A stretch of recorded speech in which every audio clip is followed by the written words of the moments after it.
The courtroom fell silent as the judge's gavel struck the bench.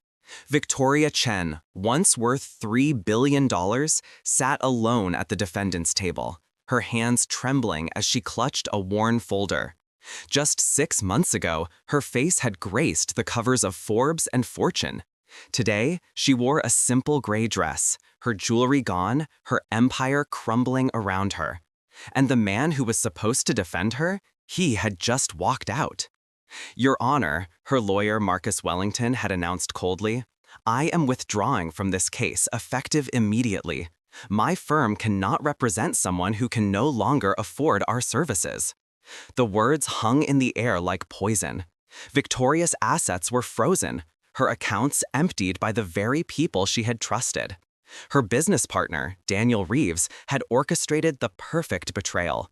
Forged documents, fabricated embezzlement charges, all designed to steal everything she had built from nothing. The prosecution smiled. This was going to be easy. A billionaire without a defense attorney was like a lion without teeth. The lead prosecutor, James Hartley, straightened his expensive tie and prepared to deliver the killing blow. "Your Honor, given the defendant's lack of representation and the overwhelming evidence of financial crimes, we move for immediate judgment." But then, something impossible happened. A voice rang out from the back of the courtroom. "Your Honor, if it pleases the court, I would like to speak on behalf of Miss Chen." Every head turned. Standing in the gallery was a man in a maintenance uniform, a name tag reading Robert Martinez pinned to his chest. He held a mop in one hand, but his eyes burned with a fierce determination that made even the judge pause. "Sir, this is highly irregular," the judge said, removing his glasses. "Are you an attorney?" "No, Your Honor, I'm the janitor. I clean this courthouse every night. But I know the truth, and I will defend her." The courtroom erupted. Spectators gasped. The prosecutors laughed. "Your Honor, this is a joke," Hartley bellowed. "This man has no legal standing. He's a janitor." But Victoria Chen's eyes filled with tears, because she recognized him. 23 years ago, when she was a struggling law student, working 3 jobs to pay her tuition, she had found a homeless veteran sleeping on a bench near her university. It was winter. He was freezing. She had given him her coat, bought him a meal, and helped him find shelter. She never asked for thanks. She never told anyone. That veteran was Robert Martinez. "Your Honor," Robert said, stepping forward, "I may not be a lawyer, but I know the law. I spent 15 years working in this courthouse. I've cleaned judges' chambers, prosecutors' offices, defense attorneys' conference rooms. I've read every document left on every desk. I've educated myself. And more importantly, I know Miss Chen is innocent because I have the evidence to prove it." The judge leaned forward. Something in Robert's voice commanded respect.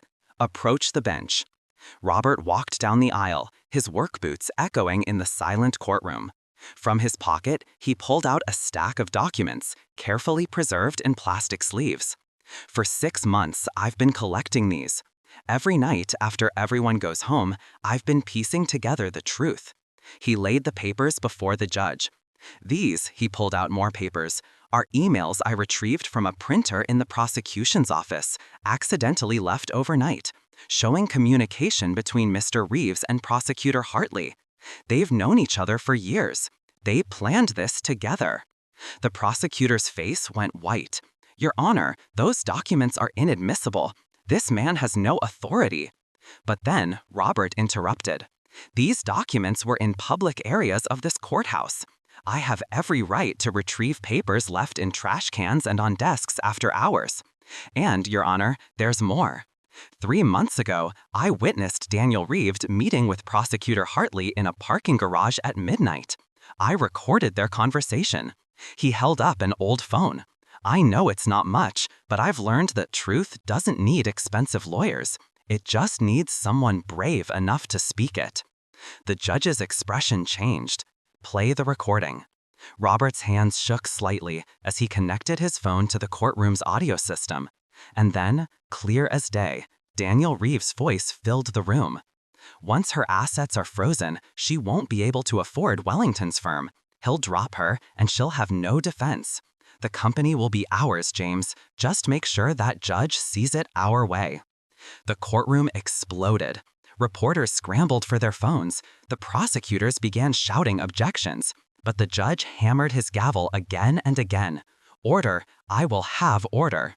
Victoria Chen collapsed in her chair, sobbing, not from despair, but from disbelief. This man, this janitor she had helped decades ago, had spent months secretly investigating, learning, fighting for her when everyone else had abandoned her. "Your Honor," Robert continued, his voice steady now, confident, "Miss Chen built her company from nothing. She came to this country with $300 and a dream. She put herself through law school working night shifts. She created a business that employed 15,000 people. And when she became successful, she didn't forget where she came from. She funded scholarships, she built homeless shelters, she helped people like me." His voice cracked with emotion. "And when everyone turned their backs on her, when her high-priced lawyer walked out, when her partner betrayed her, when the system tried to crush her, I will defend her. Because that's what you do for people who showed you kindness when you were invisible." The judge looked at the documents, then at Robert, then at Victoria.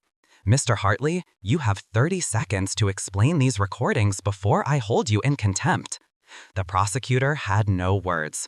His career was over, and he knew it. "All charges against Victoria Chen are dismissed," the judge declared, "and I'm ordering a full investigation into prosecutorial misconduct and conspiracy to commit fraud.